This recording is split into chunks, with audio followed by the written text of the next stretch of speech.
Assalamualaikum warahmatullahi wabarakatuh. Waalaikumsalam warahmatullahi wabarakatuh.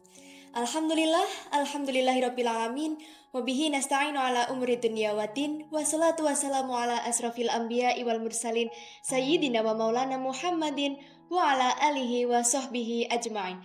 Amma ba'du. Baik pemirsa di rumah, kembali lagi dalam acara Kurma, kajian ukhuwah Ramadan penuh makna. Bersama saya, Maidatul Asifa yang akan menemani hingga usai acara nanti. Baik Ustadz, kemarin kita telah membahas tentang apa saja amal kebaikan dan lain sebagainya. Kita geser sedikit nih Ustadz. Apa saja manfaat puasa bagi diri kita? Alhamdulillah, bismillahirrahmanirrahim. Assalamualaikum warahmatullahi wabarakatuh. Waalaikumsalam warahmatullahi wabarakatuh. Alhamdulillah, wassalatu wassalamu ala rasulillah, amma ba'du. Pemirsa di rumah, Mbak Maida, mudah-mudahan semuanya dalam keadaan sehat walafiat. Tentunya mengapa kita diwajibkan untuk berpuasa? Ibaratnya sebuah mesin, kalau dia harus bekerja sehari semalam tanpa henti, maka tentu dari beberapa sistem yang ada di mesin itu akan mengalami keausan, akan mengalami kerusakan lama-lama.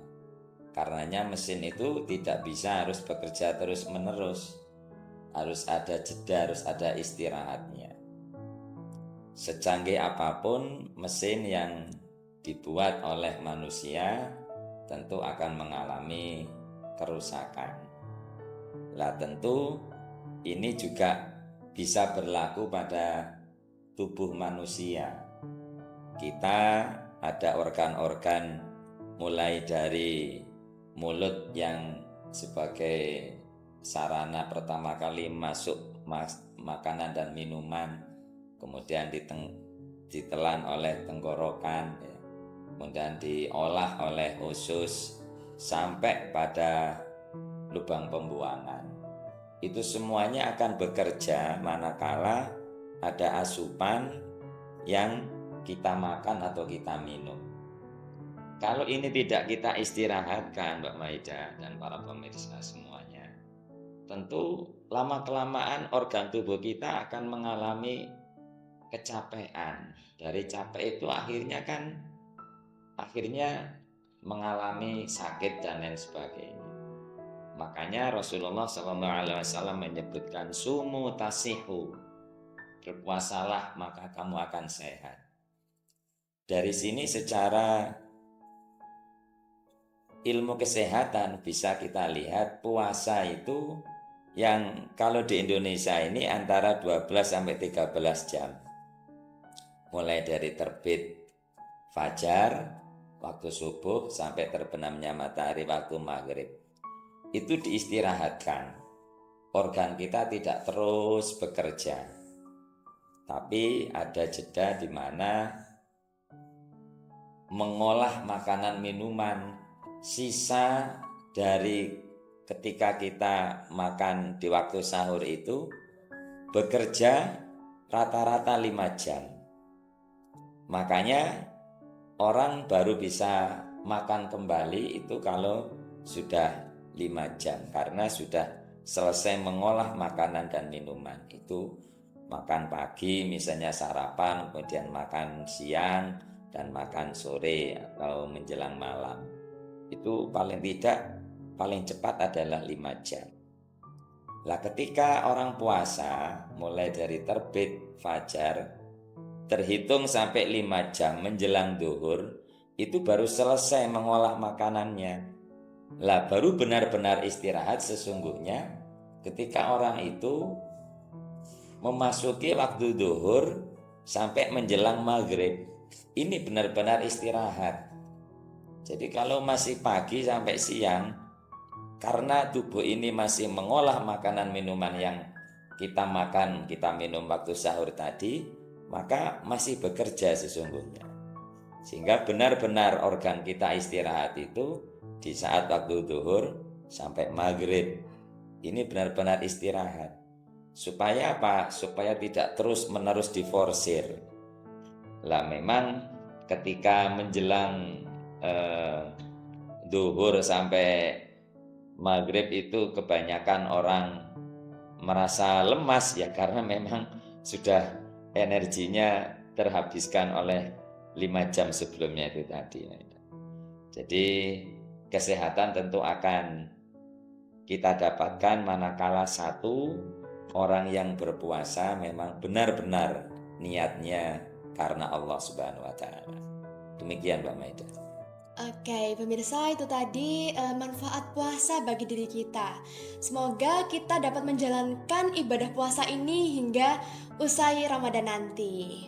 Baik, langsung aja ke sesi pertanyaan. Dikirim dari sobat kita, Dinda Cantik. Apa hukumnya orang yang bekerja berat seperti kuli bangunan atau kuli panggul ketika tidak berpuasa karena terlalu lelah, Ustadz? Wah, ini sangat berat sekali. Bismillahirrahmanirrahim. Saya coba untuk menjawab bagaimana orang yang pekerjaan kesehariannya memang sangat berat, apakah dia masih wajib untuk berpuasa. Tentu hukum asal kembali kepada firman Allah dalam surah Al-Baqarah 183. Ya ayyuhalladzina amanu kutiba alaikumus syamu kama kutiba alal ladzina min qablikum la'allakum tattaqun. Maka tetap wajib hukumnya berpuasa bagi orang-orang yang merasa dirinya beriman. Jadi meskipun dia pekerjaannya berat, pekerjaannya melelahkan, tapi kalau dia memang beriman, tentunya diwajibkan untuk berpuasa.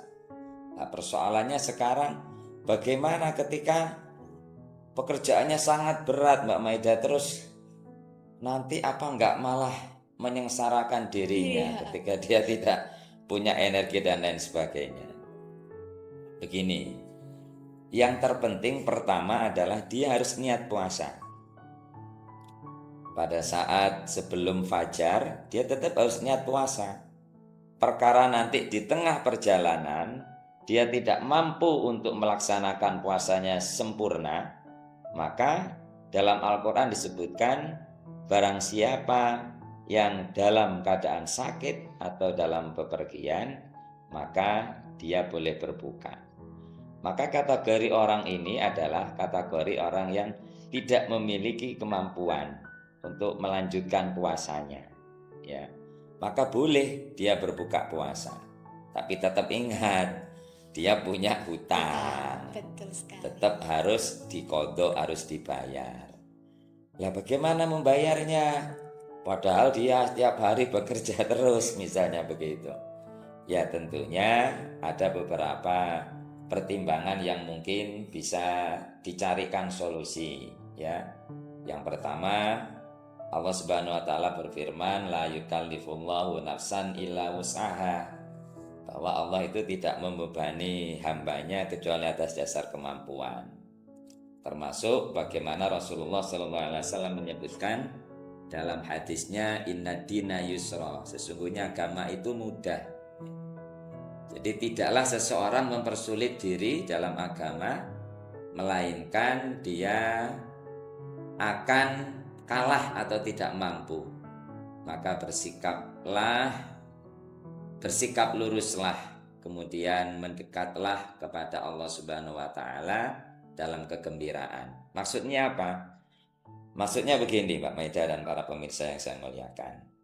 Kalau memang pekerjaan itu masih bisa diatur ulang, misalnya kalau bisa dikerjakan malam hari, ya sebaiknya dikerjakan malam hari ketika dia tidak berpuasa, sehingga pekerjaan beratnya akan terkurangi, dia bisa berpuasa.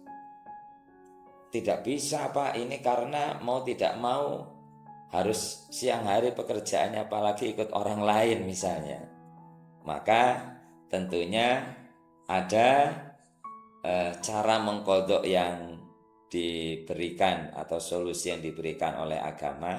Jika memang benar-benar dia tidak bisa membayar puasanya karena ketidakmampuan untuk berpuasa akibat pekerjaan yang tidak pernah berhenti, artinya nggak ada cuti misalnya, kecuali kalau dia cuti, lah dia bisa membayar dengan puasa. Kalau sama sekali nggak ada cuti, nggak ada hari kesempatan untuk berpuasa, maka kata Allah, firman Allah dalam Al-Quran disebutkan, barang siapa yang tidak memiliki kemampuan untuk melakukan itu, fafidyatun, maka mengkodoknya dengan cara membayar fidyah. Jadi kalau yang benar-benar dia tidak sanggup melaksanakan puasa dan tidak bisa mengkodok puasanya, maka dia harus membayar fidyah, yakni memberi makan kepada orang-orang miskin satu harinya satu orang. Kalau 1 bulan dia tidak berpuasa, maka 1 bulan penuh dia harus membayar fidyah. Begitu. Terima kasih. Oke, sudah terjawab ya pemirsa di rumah bagaimana hukumnya. Jadi kalau misal kita memang tidak mampu, kita diwajibkan untuk membayar fidyahnya. Baik pemirsa, dalam episode kali ini kita telah membahas bagaimana manfaat-manfaat puasa bagi diri kita, kemudian bahasan yang selanjutnya tadi, dan tentu sangat bermanfaat bagi kita semua. Semoga kita selalu dalam lindungan Allah Subhanahu wa Ta'ala. Selamat menjalankan ibadah puasa di bulan Ramadan ini. Jangan lupa terus saksikan Kurma, kajian ukhuwah Ramadan penuh makna di channel Nurullah Media. Terima kasih dan wassalamualaikum warahmatullahi wabarakatuh. Waalaikumsalam warahmatullahi wabarakatuh.